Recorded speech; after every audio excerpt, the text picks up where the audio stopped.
बिस्मिल्लाहिर्रहमानिर्रहीम अस्सलामु अलैकुम वरहमतुल्लाहि वबरकातुहू।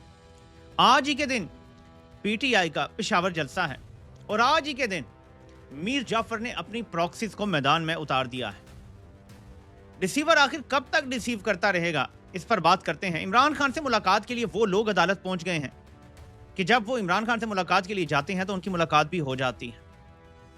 इस हवाले से आपको बताता हूं कि क्या खेल चल रहा है। पीटीआई पावर शो करने जा रही है, लेकिन पर्दे के पीछे धमकियां हैं कि कोई लॉन्ग मार्च की कॉल वगैरह नहीं देनी। उसके हवाले से क्या डेवलपमेंट्स हो रही हैं ताज़ा तरीन, उससे भी आपको आगाह करता हूं। लेकिन हम जरा जायजा लेते हैं, आज़ाद कश्मीर की सूरत हाल से आगाज करते हैं। आज योम इस्तेसाल कश्मीर मनाना था और मकबूदा कश्मीर की बात होनी चाहिए थी, और मकबूदा कश्मीर की बात करने के लिए सबसे अप्रोप्रिएट लोग कौन है? आज़ाद कश्मीर के, क्योंकि एक टुकड़े को आधा इधर काट के और आधा उधर काट के रख दिया गया है, तो सबसे ज़्यादा दर्द भी उन्हीं को होगा। उन्हीं के अजीज रिश्तेदार दोस्तियां सब उधर हैं, इधर भी हैं। लेकिन वहां क्या हो रहा है ये जरा देखें।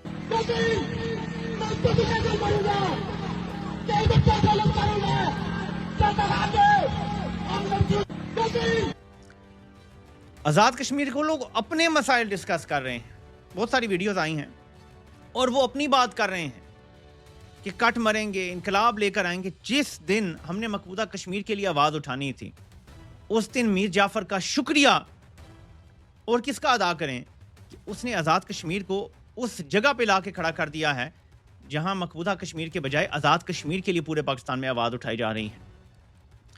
पाकिस्तान का बड़ा मजबूत मुकदमा है आज़ाद कश्मीर और मकबूदा कश्मीर को लेके।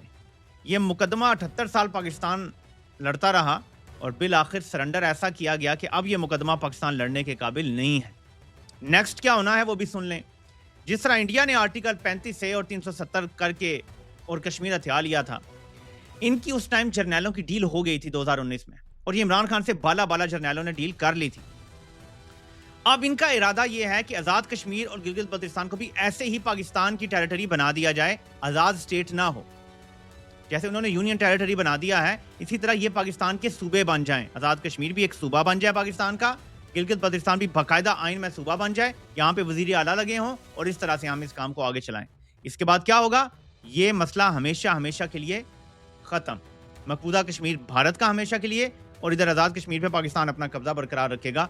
इस तरफ मामलात जा रहे हैं और ये सब आलमी ताकतों की इमा पे और उनके कहने पर किया गया है। लेकिन इसको इम्प्लीमेंट करने के लिए एक ऐसा बंदा चाहिए था जो जालिम तरीन हो, जो बेशरम तरीन हो, जिसको कोई फर्क ना पड़े कि अवाम क्या सोचती है, आज़ाद कश्मीर के लोग क्या सोचते हैं। कायदे आज़म ने कौन से असूल तय कर दिए थे, वही ये काम कर सकता था। उससे लाया गया और फिर उसके बाद ये काम अब उससे करवाए जाएंगे और ये आने वाले कुछ अरसे में आपको होते हुए नजर आएंगे।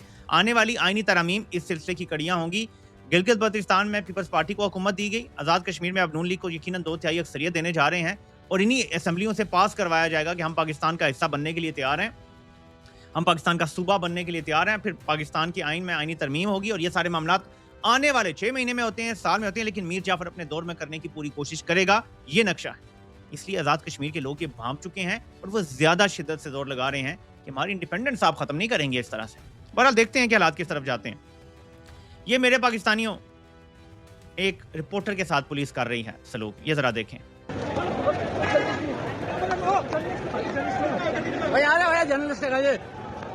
हेलो, वो कह रहा है आज जर्नलिस्ट आ गए, वो सुन ही नहीं रहे उसकी बात। वो भाई वो रिपोर्टर है, साफी, उसको मार रहे हैं, डंडे मार रहे हैं, थप्पड़ मार रहे हैं कि जी ऐवान अदल में जो कुछ हो रहा है तुमने कवर क्यों किया, क्यों कवर करने आया? क्योंकि मीडिया को रोकना, पता नहीं मीडिया रुक जाएगा तो लोगों को पता नहीं चलेगा। कोई लोगों के पास अपने फोन है, लोग खुद रिकॉर्ड कर देंगे। अब ये देखें, अब ये किसी ने अपने फोन से रिकॉर्ड करके डाल दिया है। It doesn't have to be कि सिर्फ मीडिया होगा, हर बंदा देखें फोन हाथ में उठाया हुआ है, कोई अपने सोशल मीडिया पे डाल देगा, कोई अपने सोशल मीडिया पे। तो ऐवान अदल के बाहर इस टाइम ये सूरत हाल है और आप देख सकते हैं कि वकला खड़े हैं, सलमान अकरम राजा भी बीच में मौजूद हैं और भी बहुत सारे वकला हैं, आम आवाम बीच में शामिल हो रही है। तो मैंने जैसे कल कहा था ना कि हर तबका शामिल होगा इसमें मूवमेंट में, क्योंकि किसी को सियासी मसला होगा, जैसे पीटीआई को सियासी मसला है, वो अपनी सियासी स्पेस चाहते हैं, वो अवाम के हकूक की बात करते हैं ओवरऑल, क्योंकि मुल्क की सबसे बड़ी जमात है, उन्होंने आइन की बात करनी है, कानून की बात करनी है, डिक्टेटरशिप के खिलाफ खड़े होना। लेकिन कभी वकला होंगे, कभी आज़ाद कश्मीर के लोग होंगे, कभी स्टूडेंट्स होंगे, कभी बलोचिस्तान के लोग अपने मसाइल लेके निकल आएंगे, तब ये मसाइल बढ़ते चले जाएंगे। सो रिसीवर क्या कर रहा है, अब उस तरफ आते हैं। अपनी प्रॉक्सीज के जरिए रिसीवर खुद ही तस्लीम भी कर रहा है कि इमरान खान के बगैर कोई बड़ा फैसला नहीं हो सकता। वहीं दूसरी तरफ टफ गाय बनने की एक्टिंग भी जारी रखे हुए है। रिसीवर अपने ही दाव पेच में खुद ही फंस रहा है, आखिर कब तक? मेरे पाकिस्तानियों, ये जरा क्लिप देखें। इमरान खान साहब से और उनकी अहलिया से मुलाकात के लिए आज हमने पिटीशन दायर की है। हम हुकूमत से और मुक़्तदिरा से भी बार बार मिलकर इस मौक़िफ़ का इरादा कर चुके हैं कि खान साहब को शामिल किए बगैर, डायलॉग में शामिल किए बगैर, उनकी राय शामिल किए बगैर कोई भी बड़ा फैसला जो पाकिस्तान के इस्तेहकाम के लिए हो, तरक्की के लिए, वो नहीं लिया जा सकता। और ले भी लिया जाएगा तो उसकी क्रेडिबिलिटी जो है वो उस पर सवालिया निशान होगा। तो इसलिए हम ये समझते हैं कि अदालत के पास आए हैं और हमें अदालत से उम्मीद है कि हमें मुलाकात की इजाज़त भी दी जाएगी। और मैं खास तौर पर मुक़्तदरा से, एस्टैब्लिशमेंट से भी ये रिक्वेस्ट करूंगा कि वो भी हमें फैसिलिटेट करें ताकि हम ये जो टेंशन और कन्फ्रंटेशन की फिजा है इसको कम करने में अपना कौमी किरदार अदा कर सकें। इमरान बैरिस्टर सैफ, आपको क्या लगता है कि अपनी मर्जी से एक दिन घर से उठा, उसे ख्वाब आया कि फवाद चौधरी, इमरान इस्माइल और महमूद मौलवी या जो भी इनका नाम है, इनको इकट्ठा करो और चले जाओ अदालत, वहां पिटीशन दायर करो कि इमरान खान से हमारी मुलाकात कराई जाए, क्योंकि इमरान खान के बगैर कोई बड़ा फैसला इस मुल्क में नहीं हो सकता? ये बैरिस्टर सैफ को आप मुझे बताएं, ख्वाब आया है अचानक? ये बात जुबान ज़दियाम है या नहीं है कि बाकी किसी की मुलाकात होती नहीं थी, लेकिन बैरिस्टर साहब मुंह उठा के अडयाला चला जाता था और सीधा इमरान खान से उसकी मुलाकात करवा दी जाती थी? याद है आपको? अब ज़ाहिर है कि थोड़ी ज़्यादा सख्ती का तासुर दिया जा रहा है, लेकिन बैरिस्टर साहब, फवाद चौधरी, इमरान इस्माइल और महमूद मौलवी, वो सारे इकट्ठे खड़े हैं। हम जी पिटीशन लेकर आ गए हैं और हम ये मुक़्तदरा से रिक्वेस्ट करते हैं कि हमारी मुलाकात करवा दी जाए, क्योंकि इमरान खान के बगैर तो कोई बड़ा फैसला नहीं हो सकता, और अगर हो भी जाए तो वो सही तरह से चलेगा नहीं फैसला। देखें, जानते सब हैं, लेकिन जो अकड़ है ना, इसकी अकड़, वो इसकी आड़े आई हुई है कि ये 3-4 साल पूरा जोर लगा के, बिल्कुल इसी तरह मुझे वो याद आ गया एक वाकया कि वो कोई साहब थे ना, वो आपकी बाजू मरोड़ा करते थे, उनको कोई ऐसी टेक्निक आती थी कि वो आपकी चीखें निकलवा देते थे। तो वो कहते थे कि जिसने ये अवॉइड कर लिया मेरा दाव, उसको फलां फलां मैं इनाम दूंगा, कोई शर्त लगा लिया करते थे।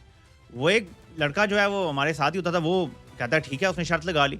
वो जोर लगाए जाए, लड़के को कोई ऐसी टेक्निक आती थी कि वो बाजू का दर्द अवॉइड करता जा रहा करता, वो बाजू मरोड़ रहे हैं, उसके मरोड़े वो अवॉइड।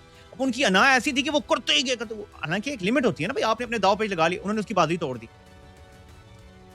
उस लड़के ने हार नहीं मानी, उन्होंने कर कर कर उसकी बाजू ही तोड़ दी। बाजू तोड़ने वाली बात तो नहीं थी ना, ये सिर्फ ये था कि तुम दर्द, अना बंदे की आ जाती कि और ये मुझे शिकस्त दे गया है, मेरे दाव पेच से निकल गया है, तो वो और ज्यादा खराबी करता। अब इसका मसला यही है, 4 साल इसको यकीन था कि मेरे दाव पेच से इमरान खान नहीं बच सकेगा, मैं पहले उसको अगवा करूंगा, फिर मैं उसको अवाम की नज़रों से गायब करूंगा, उसका नाम और निशान मिटा दूंगा, मीडिया पे उसका नाम नहीं चल सकेगा, हर तरफ मैं खौफ की फिजा कायम कर दूंगा, और बिल आखिर ये कौम इमरान खान को भूल जाएगी, और इतने में मैं मीशत में भी कुछ ऐसा कर लूंगा, सो कॉल चलना शुरू हो जाएगा मामला कि लोग भूल जाएंगे। पाकिस्तान में तो वैसे भी 2-3 साल बाद लोग भूल जाते हैं, बात गई बात गई।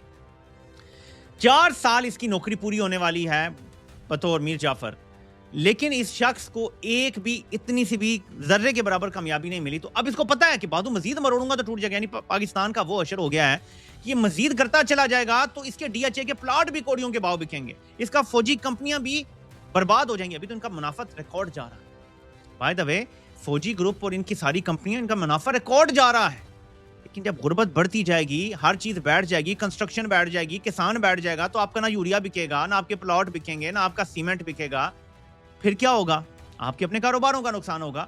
तो अब ये जानता है कि उस पॉइंट पे पहुंच गया है कि यहां से ज्यादा इसने जोर लगाना है तो वो बाजू टूटने वाली कहानी हो जानी है कि मुल्क इंतशार और डिसइंटीग्रेशन की तरफ चला जाएगा। तो ये अपने मोरे ले आया है, एक वजह। दूसरी वजह यह है कि पीटीआई पेशावर में आज जलसा कर रही है, जिसमें सोहेल अफरीदी का यह कहना था कि मैं एक फैसला कुन कॉल देने जा रहा हूं और इससे पीछे नहीं हटूंगा, कम वट में। उसी दिन सुबह के टाइम इनको अदालत भेज दिया गया है कि जाओ जी इमरान खान से मुलाकात करो, क्योंकि पीटीआई ने बज़ाहिर ये नजर आ रहा है कि ये शर्त रखी है लॉन्ग मार्च की तारीख ना देने की, कि अगर इमरान खान से मुलाकात करवा दी जाए और वो खुद कह दें कि लॉन्ग मार्च अभी ना करो तो ठीक है, हम मान लेंगे। इसका कोई जवाब नहीं मिला, लेकिन इसका जवाब प्रैक्टिकल हालत में यह है कि बैरिस्टर सैफ अदालत पहुंच गया कि हमारी मुलाकात करवा दें। जाहिर है कि आज ही तो नहीं ये केस लग जाएगा और आज ही तो नहीं मुलाकात होगी, लेकिन ये पीटीआई के जो भी लोग कॉल देना चाहते हैं उनको रोकने के लिए कि देखो पर्दे के पीछे हम लगे हुए हैं, कोशिशें कर रहे हैं, अभी ऐसा ना करो। ये वैसा ही धोखा है जैसे इमरान खान को देने की कोशिश की गई थी 20 मई 2022, 20-21 मई की दरमियानी शब थी। फिर उसके बाद आपको याद है कि इमरान खान ने कहा था मैं लॉन्ग मार्च की कॉल दे रहा हूं, तो शाह महमूद कुरैशी को दोबारा कॉल आई थी कि हम आपको ट्रैप कर देंगे। तो इमरान खान ने कहा था कर दें ट्रैप, और वो सारा कैमरों ने रिकॉर्ड कर लिया था। ये बिल्कुल वही गेम आप कर रहे हैं। सोहेल अफरीदी को यही धमकियां दी जाएंगी। अब सोहेल अफरीदी का कितना मेटल है ये हमें पता चल जाएगा। अभी ऑलरेडी अब तक तो वो नाकाम हुए हैं, आज उनका कितना मेटल है ये पूरी कौम को फैसला कौन अंदाज में पता चल जाएगा क्योंकि धमकियां तो दी जाएंगी, कहा जाएगा कि तुम्हें ये कर दिया जाएगा, तुम्हें 9 मई के केस में, तुम्हें रेडियो पाकिस्तान के केस में डाल देंगे, तुम्हें ऐसी जेल होगी कि इमरान खान से ज्यादा सख्ती की जाएगी, फलां होगा। और पता नहीं, आपको पता है कि धमकियां देने वाले फिर किस हद तक चले जाते हैं, खानदान फैमिली तक पहुंच जाते हैं। तो सोहेल अफरीदी को अपना मेटल दिखाना है आज, और आज कॉल देनी है।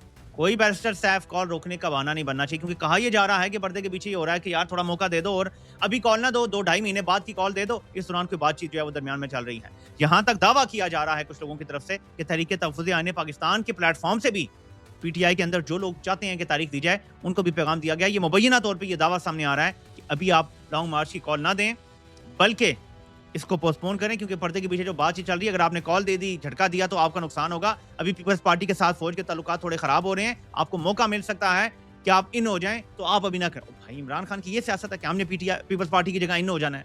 इन होने वाली सियासत होती तो इमरान खान उसको जेल से ललकार के वो कह रहे होते कि ये ज़हनी मरीज है। देखें, अगर ये सियासत होती ना, तो इमरान खान कब के बाहर आ जाते। अडयाला में 3 साल का जबर ना बर्दाश्त करते, यहां तक कि मतीउल्लाह जान, मुझे नहीं पता ये लोग अब व्यूज के लिए कर रहे हैं, क्योंकि तो इमरान खान के सख्त मुखालिफिन है, ये तोता शोता मोता मतीउल्लाह वगैरह। ये तो इमरान खान ने मतीउल्लाह जान को रिहा करवाया था आईएसआई से मुबैना तौर पे, तो तब भी उसने इमरान खान के खिलाफ ही बयान दिए थे। तो मुझे नहीं पता ये लोग जेन्युइनली कर रहे हैं, लेकिन मतीउल्लाह जान इमरान खान का सख्त मुखालिफ है। वो भी कहता है कि इमरान खान अमर हो गया है, और अपनी जिंदगी में अमर हो गया, जिस तरह की कैद उन्होंने काटी है, इसकी कोई नज़ीर नहीं मिलती पाकिस्तान में।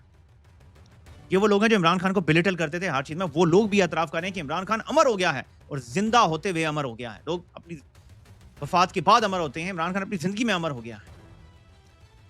तो इमरान खान क्या इनसे ये डील करेगा कि जी पीपल्स पार्टी की अब जगह नहीं है तो हम घुस जाते हैं अंदर। वो इक़्तिदार की लड़ाई होती तो कब की इमरान खान जीत चुका होता। ये लड़ाई निज़ाम की है, ये अवाम की है, ये हकीकी आज़ादी की लड़ाई है। और इसमें ज़ाहिर है कि इमरान खान तुम्हारे इन चालों में आने वाला नहीं है। ना तुम इसे फंसा सकते हो, ना तुम उसे खरीद सकते हो, ना तुम उसे ब्लैकमेल कर सकते हो, ना तुम्हारी हैसियत है, ना तुम्हारी औकात है इमरान खान की कीमत लगाने की। इमरान खान की कोई कीमत नहीं है। अगर किसी को कोई शक था तो वो अब दूर हो गया होगा। इन 3 सालों में अमेरिका तक से टाउट बुलाए गए और इमरान खान को कहा गया कि सेटल कर लो, खामोश हो जाओ, बनी गाला शिफ्ट कर देते हैं, फलां कर देते हैं, बस तुमने सियासत पे बात नहीं करनी, बस तुमने हुकूमत नहीं गिरानी, ये चलने दो निज़ाम 2028-29 तक। लेकिन इमरान खान ने कहा कोई डील नहीं होगी। ये जो लोग कहते हैं ना कि मामला तय हो गए थे और वो इमरान खान से वीडियो बनाने का कह रहे थे, तो उन्होंने अच्छा पता है कहाँ तक बात कर दी है कि जी वो इमरान खान से वीडियो बनाने का कह रहे थे, इमरान खान मान गए थे, लेकिन इमरान खान ने शर्त ये रख दी कि मैं लाइव बात करूंगा, आवाम से लाइव बात करूंगा, और कंपनी के फोन से नहीं करूंगा, बल्कि बैरिस्टर गौहर अपना फोन लेकर आए, उससे बात करूंगा। इस वजह से बात नहीं बनी। यहां तक कहानियां डाल दी गई हैं, आप समझ ही नहीं पाए। इमरान खान वो शराइत रख देते हैं कि उन्हें पता है फौज नहीं मानना, विच मीन्स के कोई डील नहीं चाहते इमरान खान। मतलब फौज ही अफोर्ड कर सकती है कि जेल में इमरान खान लाइव आवाम से खिताब करें। आप इमेजिन कर सकते हैं कि the minute Imran Khan says कि मेरे पाकिस्तानियों, मैं अडयाला जेल से लाइव बात कर रहा हूं, आपको अंदाजा है कि ये कैसा नज़ारा होगा और कैसे अवाम का जम्मे गफीर अडयाला की तरफ आ जाएगा, और फिर इमरान खान अपनी अवाम की ताकत से बाहर आ जाएगा। ये वो अफोर्ड नहीं कर सकते। इमरान खान का एक खिताब अवाम में वो ज्वाला भड़का देगा कि आप तसव्वुर नहीं कर सकते। तो इमरान खान हमेशा ऐसी शर्त रख देते हैं आगे से कि पैगाम लाने वाला लाजवाब हो जाता है और वापस चला जाता है, और यही तरीका होता है एक बंदे का जो डट के खड़ा हो अपने नजरिए पर। अब मेरे पाकिस्तानियों काफी सारे काफिलों की वीडियोस आ रही हैं, मैं अब आपको क्या दिखाऊं, जो मुख्तलिफ जगहों पे बाहर आ रहे हैं। ये भी कहा गया था कि पेशावर में जलसा भी होगा और पूरे मुल्क में एहतजाज भी हो। ठीक है, लाहौर में जैसे तैसे करके जिस भी किस्म का कोई एहतजाज हो रहा है, वो वकला खड़े हुए हैं, वो अपनी तरह का एहतजाज है। बाकी पूरे मुल्क में कहा जा रहा है कि लोग रैलियां निकालेंगे अपने अपने शहरों में, अपने अपने इलाकों में, वो भी जरूर होंगी रैलियां, लेकिन असल नजर पेशावर की तरफ होगी, असल नजरें सोहेल अफरीदी की तरफ होंगी। क्यों? ये जो कॉल है ये मैटर करती है। वजह, निजाम नाकाम हो गया, ये खुद तस्लीम कर चुके हैं। मईशत नहीं चल रही, ये खुद तस्लीम कर चुके हैं। ठीक है, जब आप ये सारी बातें मान चुके होते हैं, इसके बाद जब आप पे एक और प्रेशर पड़ जाएगा कि एक लॉन्ग मार्च आ रहा है, इस बार कंटेनर वापस नहीं जाएगा, इस बार आज़ादी या मौत वाला नारा लगेगा, तो ये सिस्टम के लिए बड़ा मुश्किल हो जाता है। और जब मैं सिस्टम कहता हूं तो मैं जर्नैल कहता हूं कि सिस्टम वही है, उन्हीं के फैसले पे ये मुल्क चलता है। उनके लिए आगे चलाना इसको और मुश्किल हो जाता है, मसाइल और बढ़ जाते हैं। आलमी दुनिया वैसी सरमायाकारी नहीं कर रही। पाकिस्तान इस टाइम इतना डेस्परेट है कि आप तसव्वुर नहीं कर सकते। हमें डॉलर्स चाहिए और फौरी तौर पे चाहिए, और हमें सरमायाकारी चाहिए, कुछ भी नहीं आ रहा। ऐसे में अगर एक डेट दे दी जाती, बाय द वे कुछ लोग तो कह रहे हैं, दुरुस्त कह रहे हैं कि 2-2.5 महीने की डेट ही होनी चाहिए। मेरी पता क्या राय है, दुश्मन को डरा के मारा जाता है। मेरी राय में तो 2-2.5 महीने की जो डेट है उसमें कोई एतराज नहीं है, लेकिन मसला इमरान खान की सेहत है, वहां एतराज आ जाता है कि अगर ये आप नहीं कहते कि हम 2 हफ्ते में या 3 हफ्ते में आ रहे हैं लॉन्ग मार्च लेकर, आपको हम 2-3 हफ्ते का टाइम देते हैं, इमरान खान की मुलाकातें बहाल कर दें, इमरान खान को अस्पताल शिफ्ट कर दें, तो लॉन्ग मार्च हम थोड़ा सा डिले कर देंगे। 2 तारीखें दे दें, 1 तारीख दे दें 2 हफ्ते की, 15 दिन की, कि 20 अगस्त को लॉन्ग मार्च शुरू हो जाएगा। अगर इमरान खान को अस्पताल शिफ्ट नहीं किया जाता, बहनों की मुलाकात नहीं होती, उनके ज़ाती मौलजीन उनकी रिपोर्ट खुद तैयार नहीं करते, तो 20 को मार्च शुरू हो जाएगा। लेकिन इसके बाद दूसरी डेट हो इमरान खान की रिहाई के लिए, 2 महीने की डेट दे दें कि इमरान खान के केसेस अदालतों में लगेंगे, इमरान खान मेरिट पे रिहा होंगे, नहीं तो 2 महीने बाद इस तारीख को हमारा लॉन्ग मार्च होगा। ये मेरा मशवरा है, कोई सोहेल अफरीदी को पहुंचा दे कि this is the way forward. पहला स्टेप, इमरान खान की अस्पताल मुंतकिली, बहनों से मुलाकात, ज़ाती मौलजीन से मुलाकात। ये बहुत इंपॉर्टेंट इसलिए कि इमरान खान की जिंदगी ज्यादा अहम है। उसके बाद फिर उनकी कैद का मामला आता है, समझ रहे हैं आप? तो 2 हफ्ते से ज्यादा की डेट नहीं देनी चाहिए सोहेल अफरीदी को। और अगर वो डर जाते हैं, अगर वो घबरा जाते हैं, अगर वो इधर उधर से दिए गए मशवरों पर अमल करते हैं, अगर वो फिर धागे से अपने हाथ बंधवा लेते हैं, तो Sohail Afridi will be done and dusted. मैं आपको बता रहा हूं कि आज उनके पास आखिरी मौका है। गंडापुर के पास आखिरी मौका था 24 से 26 नवंबर के दरमियान, क्योंकि उससे पहले वो 5 अक्टूबर को 12 जिले फलांग चुके थे, जिन्होंने 26वीं और 27वीं तरमीम का रास्ता हमवार किया था। 24 और 26 नवंबर के दरमियान अगर गंडापुर ज्यादा बेहतर तरीके से हैंडल करते मामलात को, तो आज गंडापुर स्टिल सीएम भी होते, इमरान खान अगर जेल से ना भी रिहा होते तो किसी अस्पताल में जरूर होते और उनका इलाज हो रहा होता। और ये मेरा मानना है, यही मोमेंट सोहेल अफरीदी के ऊपर भी आ गया है। देखना है कि वो फैसला क्या करते हैं। जलसे के हवाले से इंशाल्लाह अपडेट लेकर हाजिर होऊंगा जब जलसा हो जाएगा, और मैं आपको बताऊंगा इसके असरात अब क्या पड़ेंगे और क्या सोहेल अफरीदी नजरिए पे खड़े हैं या वो जर्नैलों के साथ जुड़ गए हैं। आज फैसला कौन है और इस पर इंशाल्लाह तफसील से बात होगी अगले नशिस्त में। आपसे इंशाल्लाह फिर मुलाकात होती है।